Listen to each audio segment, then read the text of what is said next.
Little did I know, as I walked down this trail with Deb 48 years ago, that I would be cruising Still the One, my Sundancer 380, down the Tennessee River, south on the Tombigbee known as the Tin Tom, and southeast across the Gulf of Mexico to Tampa Bay.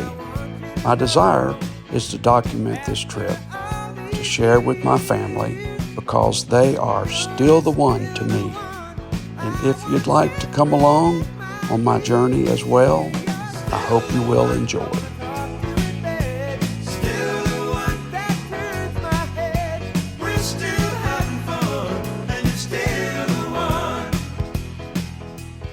So this is Tarpon Springs, which is famous for Greek food and sponges.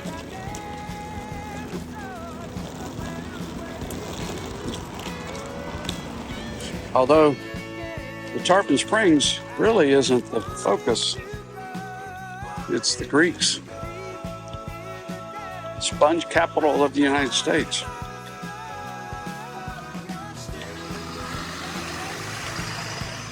That's where I ate last night. Ooh, was that good? You'd have to come back and do that.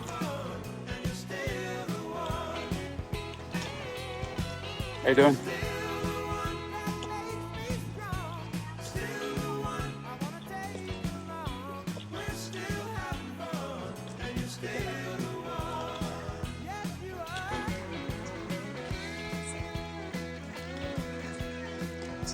Sponge.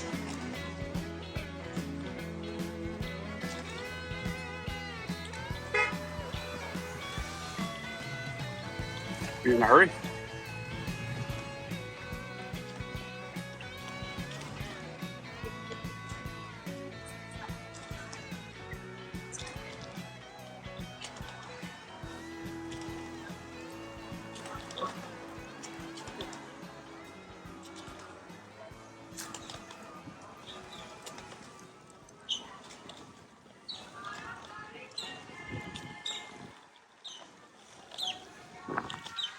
I guess these are sponge boats. Look at the sponges.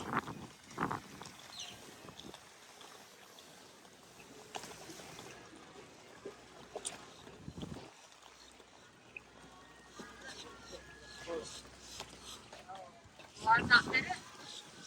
A lot smaller. Hey, How are you guys doing? good, you? Any questions? Got any questions? What are you doing to the sponge? I am cleaning it and getting all leftover pieces of body on there. Now you can see this one still has black strips. Little boogers in it. Yeah, It's like a sponge body is actually like a thick mucus. So if you kind of feel the sponge here, yeah, you can actually feel that meat in it. yeah. It's got a thick mucus meat. So when you're actually underwater, these have like big black boogers. And So- then as it dies and rots out, the body actually dies out and you're able to wash it out of the sponge. Cool. So I'm getting all these little pieces of leftover so they can get ready to go to market and be sold. And So I how gotta get them all clean and all that. did you get all these yesterday, today? No, these actually were probably about 4 or 5 days old now. Okay. And how many hours does it take you to get that many? This was about 3.5 days worth of diving. Wow. So we go for about We also spent 4 days for that reseeding. So yeah. We spent a lot of time. Reseeding. So you're planting them? We do. We're a nonprofit, so we do everything a little different. We plant as well as harvest. So we harvest to help offset costs, so we can go out actually the and process replant. right now is making a 24-minute it's a video, but Yeah. I guess you could call it a Documentary? like a little documentary. Yeah. Yeah. So we're trying to put together that. So we've been making clips and shots every time we go down. And Yep. just trying to get all those segments put together right now. Yep. My wife does the editing, so she's a lot better at it than I am. Well, I got a little YouTube channel and I'm documenting my visit here. Oh, okay. I'm on a Sea Ray 380, Oh, okay. Sundancer 380. I've cruised down from Chattanooga, Tennessee. Chattanooga, Tennessee. I'm from right around Cleveland Yeah. and Tellico Plain. Okay. Yep. And so this is one of my stops. I'm on my way home for a few days while they work on the boat. Going up Tom Bixby Waterway? I did come down the Tom Bigby. Okay. Yes, I did. I know a lot about Tom Bixby. Yeah.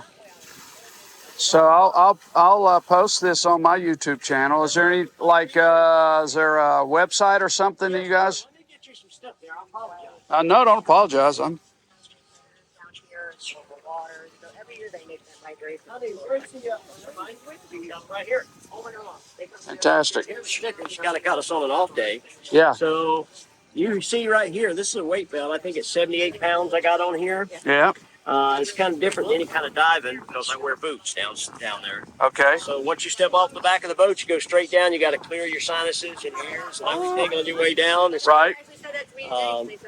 Once you're down there, you got your bags all hooked to you. I got my receiving bag over here hooked, and I carry a plug bag right here, and my cutting knife. My cutting knife is just a bread knife. So once you're ready to come up, you take your air tanks, and fill up your airbag, and it kicks you up. No, sir. Nope. You just don't come up. How I do it different than everybody else. I have 600 feet of hookah line. Now they do the same thing hookah. Okay. But the way we get up is I do anchor diving. These guys do it on the run. So they got a guy in the water and they follow him. Well, it's just me and my wife doing this. Sure. The way I do it is I drop the line down and it's got a pulley system on it. Yep. I'll adjust it to whatever depth of water with a lead weight on the bottom. Okay. And so she can send me bags up and down. Nice. So she can grab the bags, bring them up, lead them off, and she can send me down new bags. While we're harvesting, or while we're reseeding, we also harvest. So we can pay for our nonprofits. Sure. So we can be able to get fuel, breakdowns, things like that. And what is your nonprofit, Dennis? Operation Sea Lion.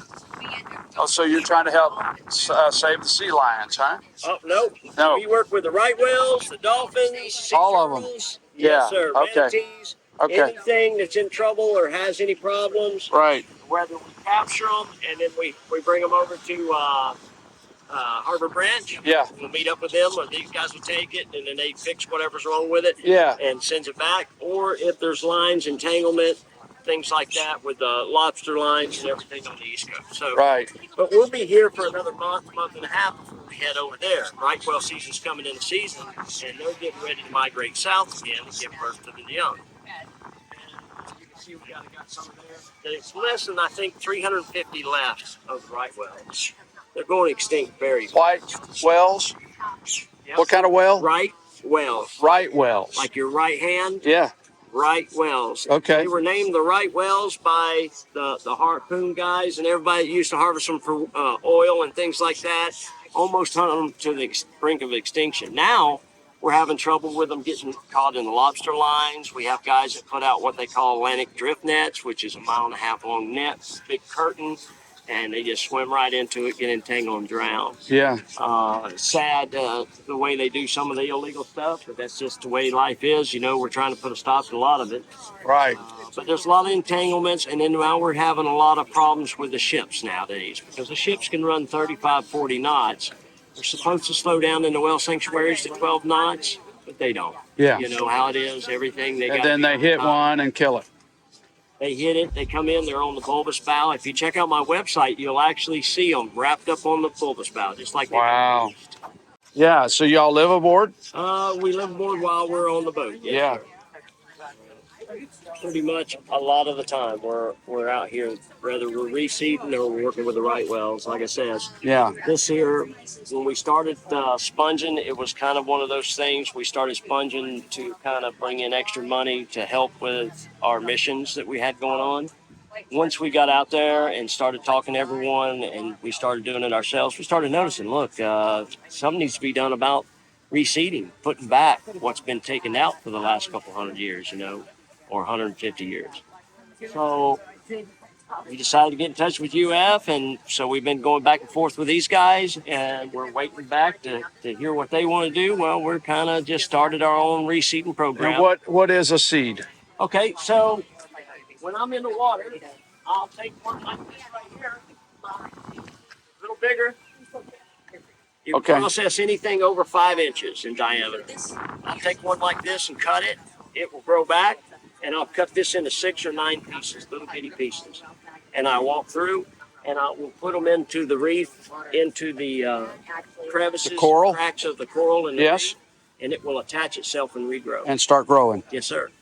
Now, what we're trying to do, we're trying to work a deal out to where we've learned that these guys, when they're cut, they don't really know what's going on, so they don't spawn, they don't release their little ones. Yeah. They do once a year do release them, but when they're hurt or tore, ripped, they seem to release their spores when they're in danger. Okay. So we're trying to figure out a way, like I made a drawing up where you have a big turning wheel that's a cage. It's just around like a drum. We're thinking maybe we'll be able to put them in that drum from in the water. Come up, put them in the drum.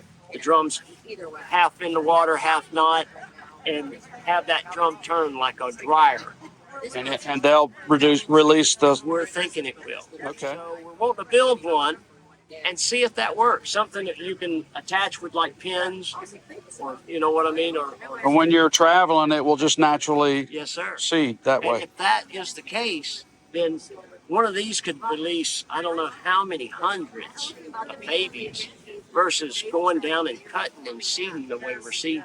It's a lot, believe it or not. 2.5 hours of seeding on the bottom. And UFC doesn't want to help you figure that out? Well, I'm sure they will eventually.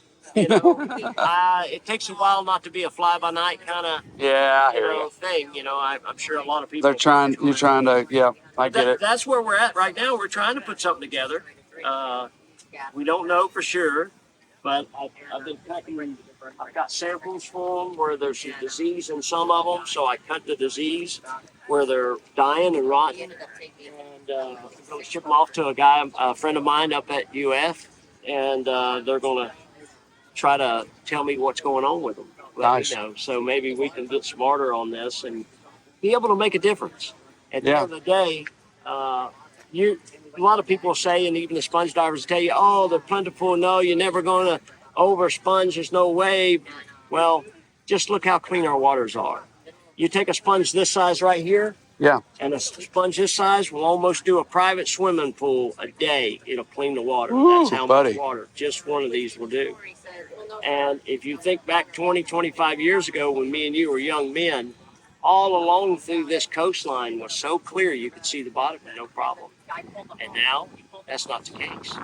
And I really believe it's got a lot to do with oversponging, not putting back what we've taken. The law, I think, passed, I don't remember exactly the date, but it's been, I think, 10, 12, maybe 15 years where they passed that you can't hook them anymore, which means they have a pole where they would hook them and just tear them off at the bottom. By doing that, they won't grow back. So they said, well, let's get to where we cut them. Now, it will replace itself. It will grow. I've seen it hundreds of times when you're on the bottom of the water and you're walking through there and it looks like a logging road. You can see where these guys just came through and cut all these big, beautiful sponges, and they're growing back. But, yes, it's growing back. But in the meantime, water's not getting purified from the thousands of sponges that are taken. You see the big load that came off here earlier today. Yeah, I saw that. That was about, I think the guy said $40-something thousand worth of sponges. Wow. There's a big demand for them, and there's a lot of money that you can make by doing sponging. All of these specialty shops all across the country are selling them like crazy. Yes, sir. So you take 8 or 10 boats, and this guy does that in less than a month, and you just say he does it once a month, let's just say, times 8. Look at how many sponges are being pulled out of the water. Yeah. Now they're trying to regrow. Now they're trying to repopulate. At the same time, the only thing that's not benefiting from it is our waterways. Right. Because it's not being cleaned like it used to be. So I think it's got a lot to do with it. It's a big to our ecosystem because these things really do. If you ever watch, you can pour the name of it. I've got some downstairs. It's bioluminescent. It kind of glows. It's a dye. Anyway, when you pour it around this sponge like this, you can see it suck it in instantly, and it comes out like a chimney. It's the neatest thing you'll ever see. Wow.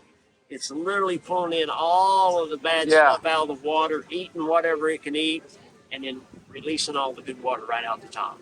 It's really neat to watch. I bet. So, well, anyway. Well, good luck on your. Get back to it. Yes, Very sir. nice to Thank meet you. sir. Your name again? I'm Jack. This is Barbara. Very nice to meet you. Thank you.